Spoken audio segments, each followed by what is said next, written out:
sangkatauhan, purihin ang Panginoon. Papuri sa kaitaasan, siya'y papurihan, Diyos ng lahat. O papuri sa kaitaasan, siya'y papurihan, ngayon at magpakailanman.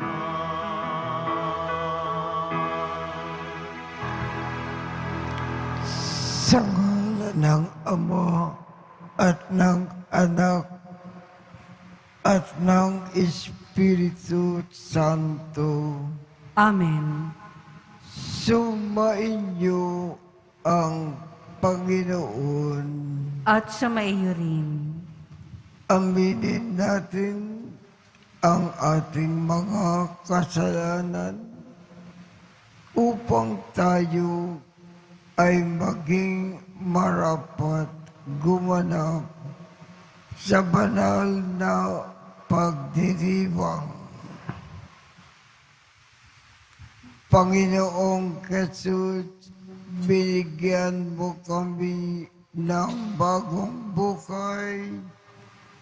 Panginoon, kaawaan mo kami. Panginoon, kaawaan mo kami. Panginoong Jesus, pinapatawad mo ang aming mga kasalanan. Kristo, kaawaan mo kami. Kristo, kaawaan mo kami. Panginoong Jesus, binabahagi mo sa amin ang iyong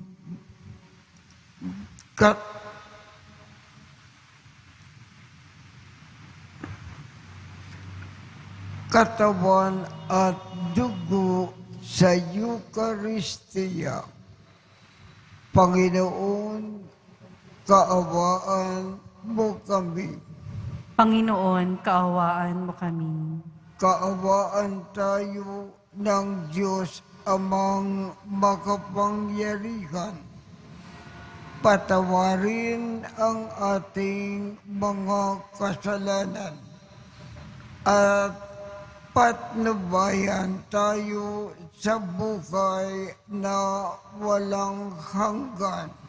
Amen. Manalangin tayo. Ama naming makapangyarihan, ang langit at lupa ay iyong pinamamahalaan.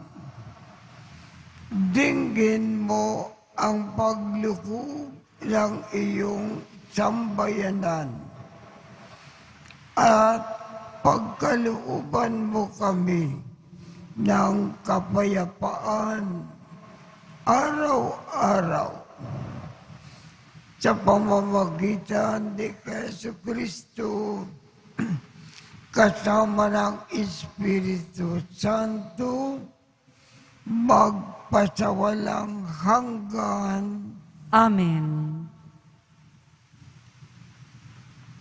Pagbasa mula sa unang aklat ni Samuel.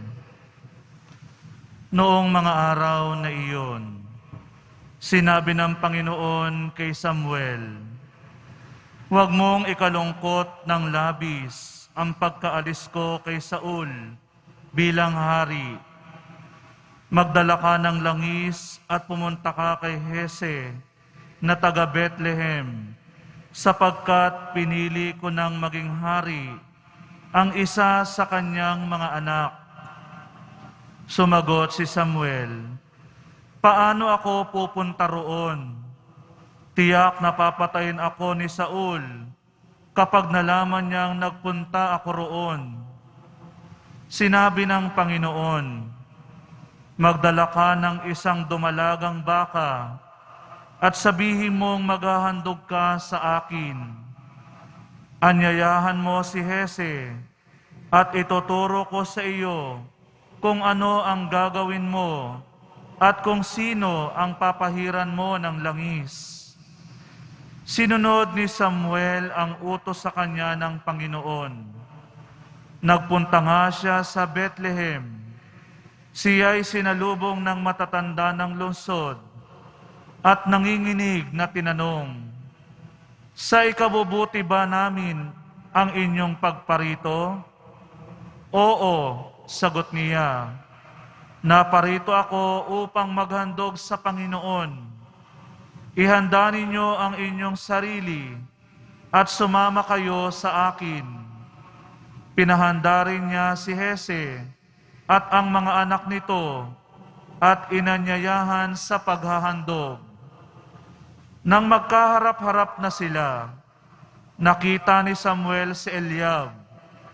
Pinagbasdan niya ito mabuti at sinabi sa sarili, "Ito siguro ang hinirang ng Panginoon para maging hari." Ngunit sinabi sa kanya ng Panginoon, "Huwag mong tingnan ang kanyang taas at kakisigan. Hindi siya ang hinirang ko. Ang batayan ko ay di tulad ng batayan ng tao. Panlabas na anyo ang tinitingnan ng tao, ngunit puso ang tinitingnan ko." Pagkaraan ni Eliab, tinawag ni Hese si Aminadab at pinaraan din sa harapan ni Samuel.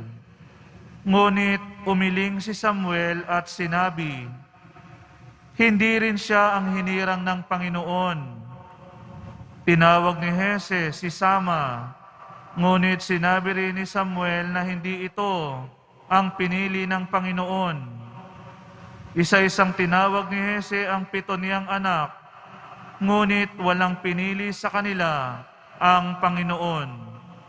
Kaya tinanong ni Samuel si Hese, "Wala ka na bang anak kundi iyan?" "Mayroon pang isa, yaong pinakabata at pastol ng aking mga tupa," sagot ni Hese. Sinabi ni Samuel, "Ipasundo mo. Hindi natin sisimulan ang paghahandog hanggat hindi siya dumarating." At sinundo nga ang anak na ito ni Hese. Siya'y makisig na binatilyo, malusog at nangungusap ang mga mata. At sinabi ng Panginoon kay Samuel, "Siya ang hinirang ko. Pahiran mo siya ng langis." Kinuha ni Samuel ang sisidla ng langis at pinahiran si David sa harapan ng kanyang mga kapatid. At mula noon, sumakanya ang Espiritu ng Panginoon. Pagkatapos, si Samuel ay umuwi sa Rama. Ang salita ng Diyos. Salamat sa Diyos. Si David na aking lingkod, ang hirang kong ibinukod. Si David na aking lingkod, ang hinirang kong ibinukod. Ika'y nagsalita noon pamanguna, sa mga lingkod mo ay ipinakita. Yaong pangitain at ito ang badya. Aking pinutungan ang isang dakila na aking pinili sa gitna ng madla. Si David na aking lingkod, ang hirang kong ibinukod. Ang piniling lingkod na ito'y si David, aking pinahiran ng banal na langis. Kaya't palagi ko siyang aakbayan, at siya'y lalakas sa aking patnubay. Si David na aking lingkod, ang hirang kong ibinukod. Ako'y tatawaging Ama niya't Diyos, tagapagsanggalang niya't manunubos. Gagawin ko siyang anak na panganay, mataas na hari nitong daigdigan. Si David na aking lingkod, ang hirang kong ibinukod.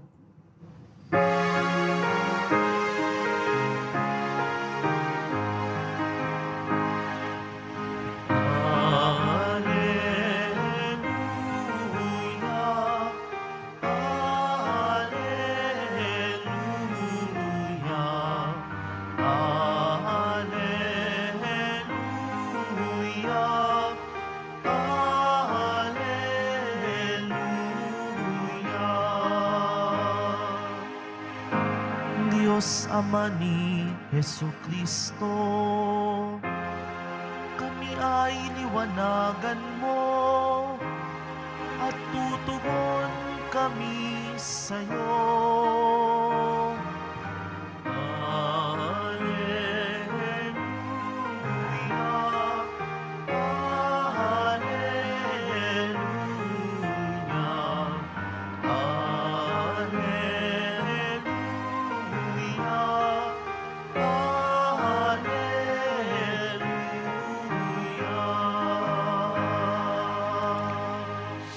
Sumainyo ang Panginoon. At sumaiyo rin. Ang mabuting balita ng Panginoon ayon kay San Marcos. Papuri sa iyo, Panginoon. Isang araw ng pamamahinga. Naparaan si Jesus at ang kanyang mga alagad sa tabi ng triguhan. Habang daan ay nangingitil ng ukay ang mga alagad. Kaya't sinabi ng mga Pariseo kay Jesus, tingnan mo ang ginagawa ng iyong mga alagad. Bawal iyan kung araw ng pamamahinga. Sinagot sila ni Jesus, hindi pa ba ninyo nababasa ang ginawa ni David noong si Abiatar, ang pinakapunong saserdote, nang siya at ang kanyang mga kasama ay magutom at walang makain. Umasok siya sa bahay ng Diyos at kumain ng tinapay na handog sa Diyos.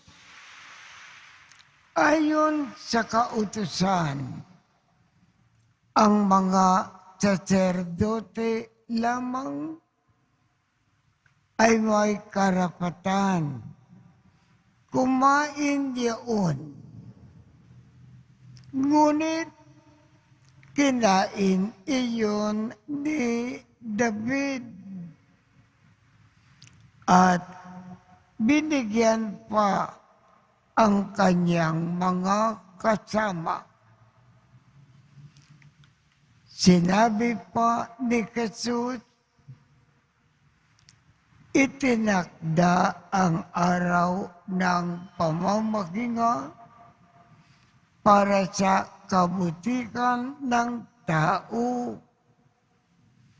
Hindi nilikha ang tao para sa araw ng pamamahinga.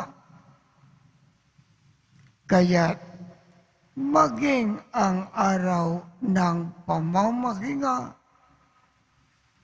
ay nasa ilalim ng kapangyarihan ng anak ng tao. Ang mabuting balita ng Panginoon. Pinupuri ka namin, Panginoong Hesukristo.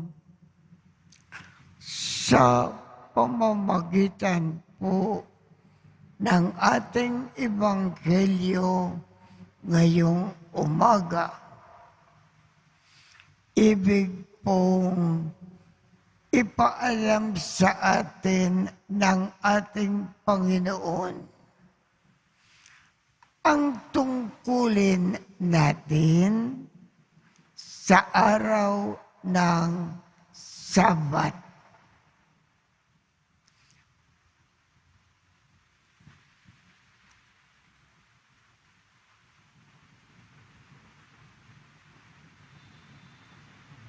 Dapat tayong sumamba sa Diyos. Dapat tayong mamaginga. At lagi tayong magkawang gawa sa ating kapwa bilang pagmamahal natin sa Diyos.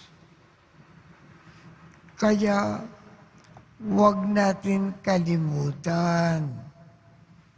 Sa araw ng Linggo, yan ang araw ng ating Sabat. Dapat tayo magkawang gawa, laging tumulong sa mga kapwa. Lagi tayong nag-aalay kapwa, lagi.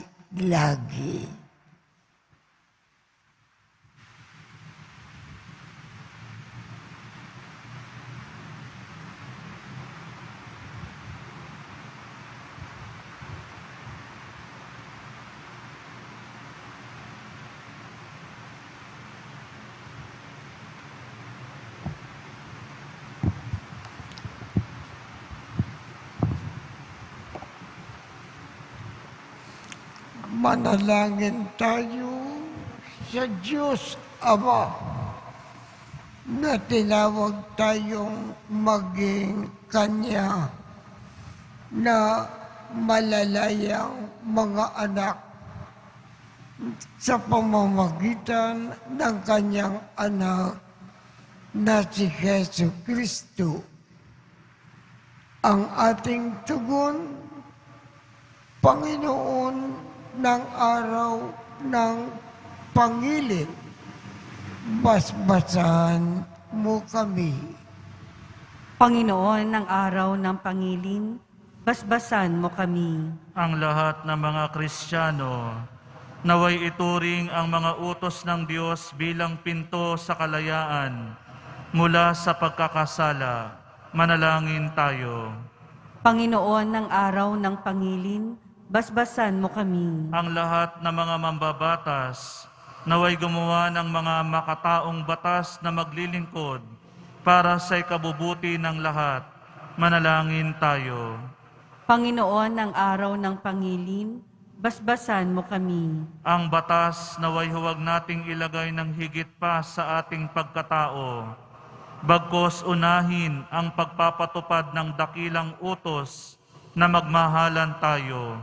Manalangin tayo. Panginoon ng araw ng pangilin, basbasan mo kami. Sa mga nababahala sa kanilang karamdaman, naway makatagpo sila ng kaginhawahan at lakas sa mga taong nagmamahal at kumakalinga sa kanila. Manalangin tayo.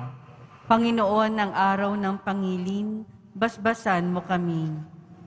Panginoong Diyos, naway maging paanyaya sa amin ang bawat batas mo upang makalin at paglingkuran ang aming kapwa.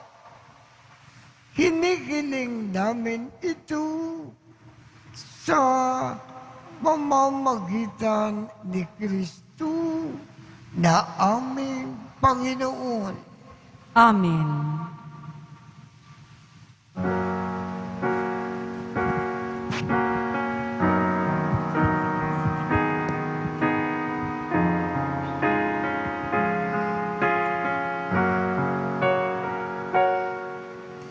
O Diyos, awang di mabilang, tanggapin mo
Manalangin kayo upang ang pag-aakin natin ay kalugdan ng Diyos Amang makapangyarihan. Tanggapin nawa ng Panginoon itong paghahain sa iyong mga kamay, sa kapurihan niya at karangalan, sa ating kapakinabangan at sa buong sambayanan niyang banal.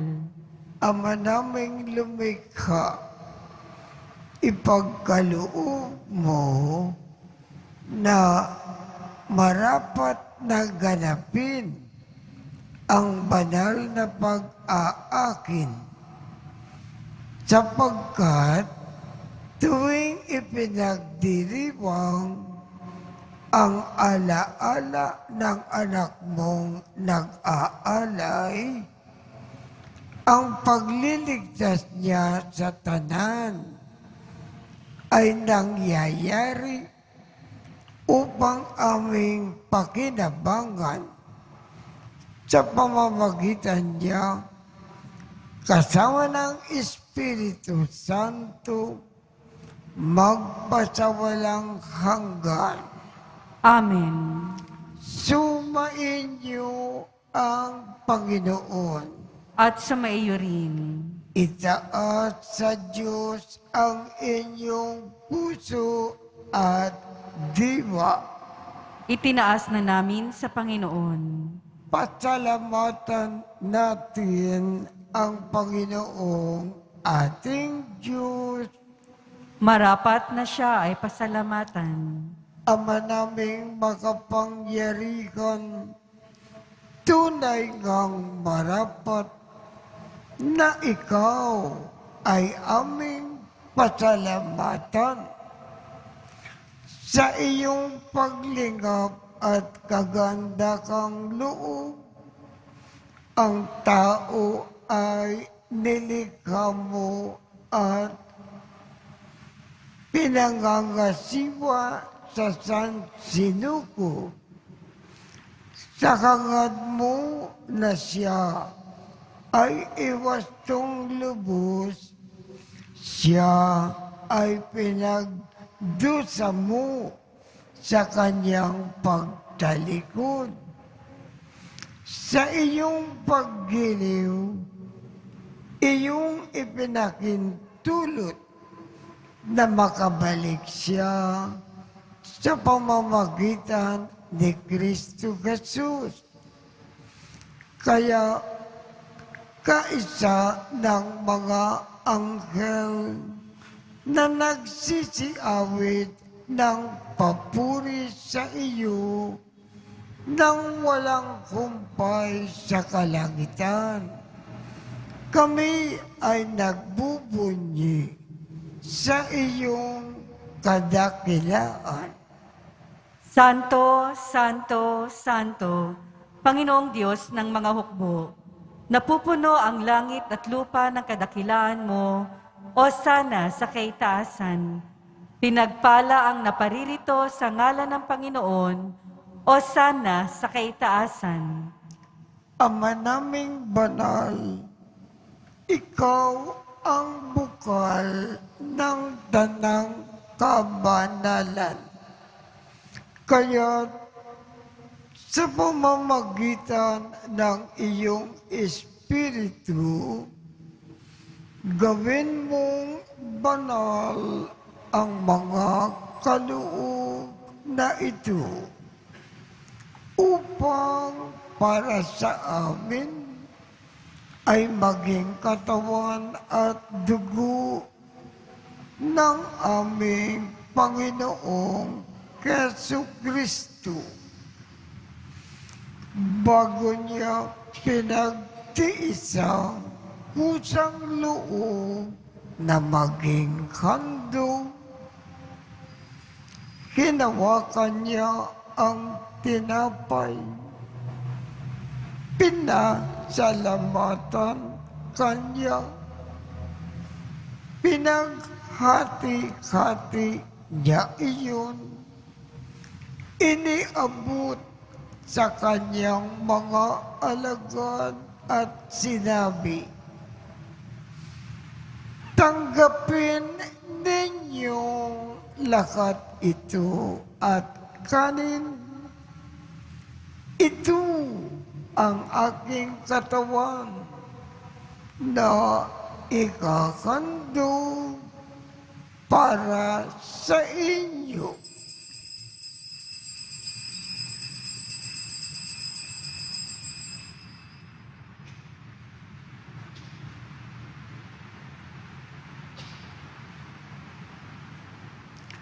Gayon din naman, noong matapos ang hapunan, hinawakan niya ang kalis, muli kanyang pinasalamatan.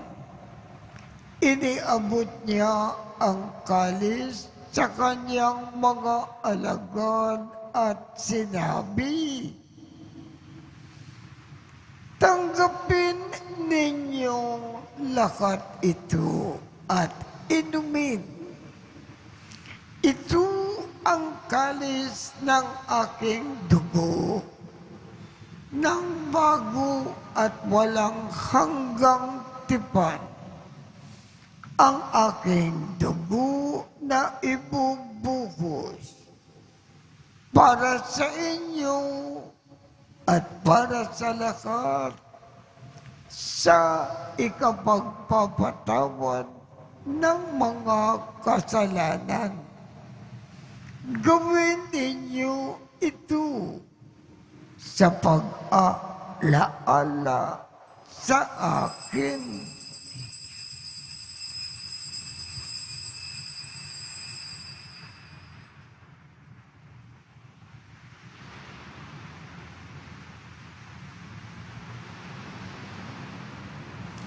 Ipagbunyi natin ang misteryo ng pananampalataya.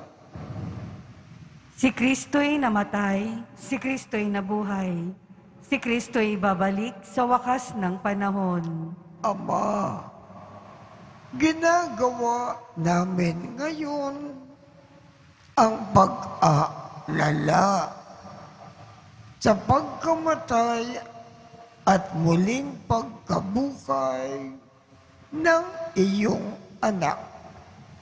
Kaya't iniaalay namin sa iyo ang tinapay na nagbibigay buhay at ang kalis na nagkakaloob ng kaligtasan.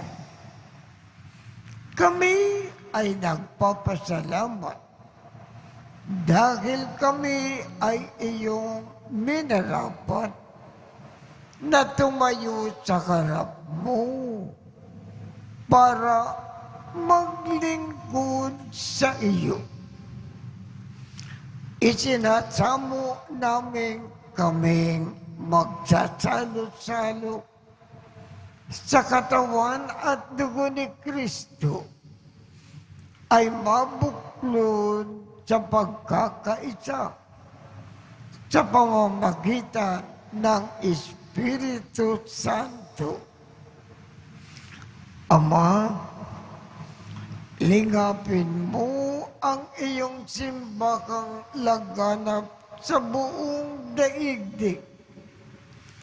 Puspusin mo kami sa pag-ibig. Kaisa ni Francisco, aming Papa. Jose, aming Obispo. At ng Tanang Kaparian. Alalakanin mo rin ang mga kapatid naming nakimlay nang may pag-asa na sila ay muling mabubuhay. Gayon din ang lahat ng mga pumanaw. Kaawaan mo sila at patuloyin sa iyong kaliwanagan. kaawaan mo at pagindapatin kaming lahat na makasalo sa iyong buhay na walang wakas. Kaisa ng mahal na Birhen Maria na ina ng Diyos, ng kabiyak ng puso niyang si San Jose, kaisa ng mga apostol at ng lakat ng mga banal na namukay dito sa daigdig ng kalugod-lugod sa iyo. Maipagdiwang nawa namin ang pagpupuri sa ikararangal mo sa pamamagitan ng iyong anak na aming Panginoong Hesu Kristo. Sa pamamagitan ni Kristo, kasama niya at sa Kanya, ang lahat ng parangal at papuri ay sa iyo, Diyos Amang makapangyarihan, kasama ng Espiritu Santo, magpasawalang hanggan. Amen.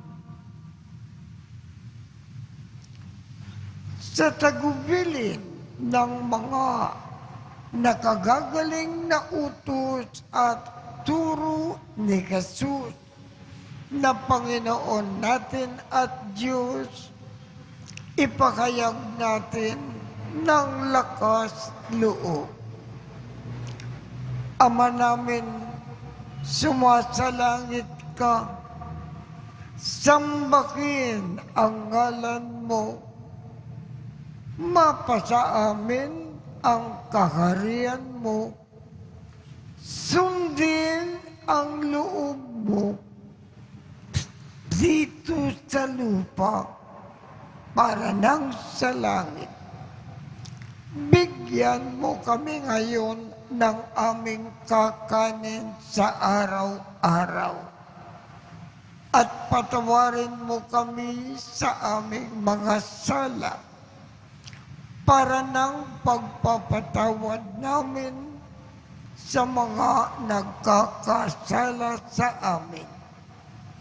At huwag mo kaming ipakintulot sa tukso at iadya mo kami sa lahat ng masama. Kinikiling namin, Ama, iadya mo kami sa lahat ng masama. Pagkalooban kami ng kapayapaan sa araw-araw, iligtas sa kasalanan at ilayo sa lahat ng kapakamakan, samantalang aming pinananabikan ang dakilang araw ng pagpapakayag ng tagapagligtas namin si Hesu Kristo. Sapagkat iyo ang kaharian at ang kapangyarihan at ang kapurihan magpakailanman. Amen.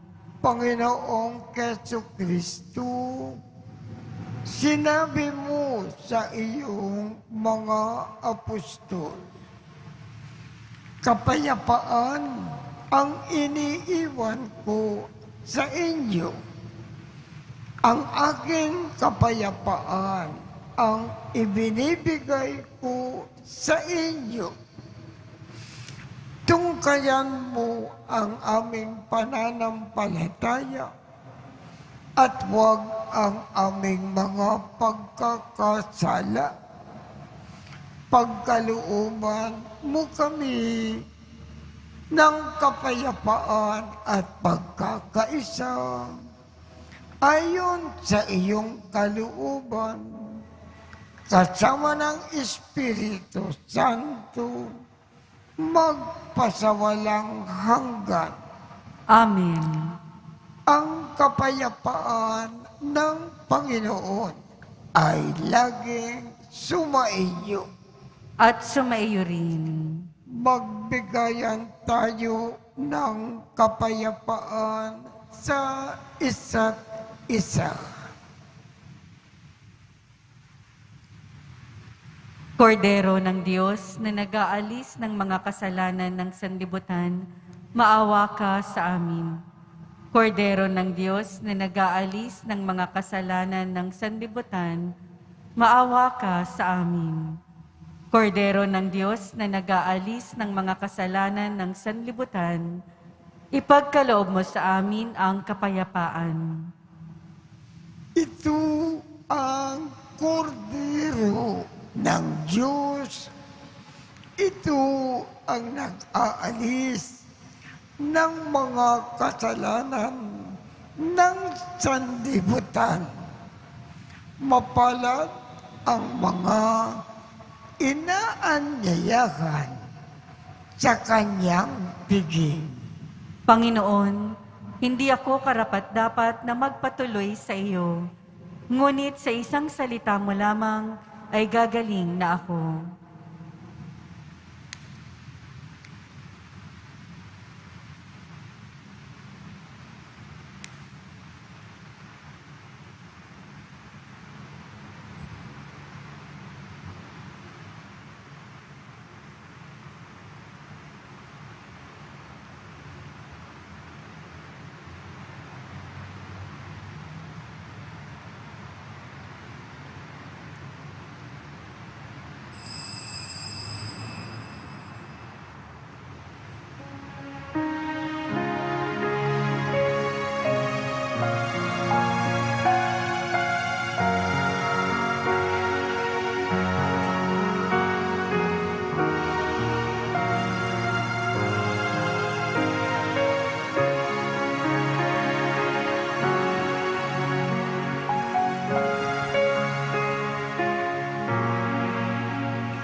Manalangin tayo. Ama naming mapagmahal, padaluyin mo sa amin ang batis ng Espiritu ng iyong pag-ibig upang kaming pinagpagsalo mo sa pagkain na iyong bigay, para kami ay pagbuklurin, ay magkaisa sa pananalig sa iyo, sa pamamagitan ni Jesucristo, kasama ng Espiritu Santo, magpasawalang hanggan. Amen. Sumainyo ang Panginoon At sumaiyo rin. at pagpalain kayong lahat ng makapangyarihang Diyos, Ama, Anak, at Espiritu Santo. Amen. Tapos na po ang misa. Humayo tayong mapayapa. Salamat sa Diyos.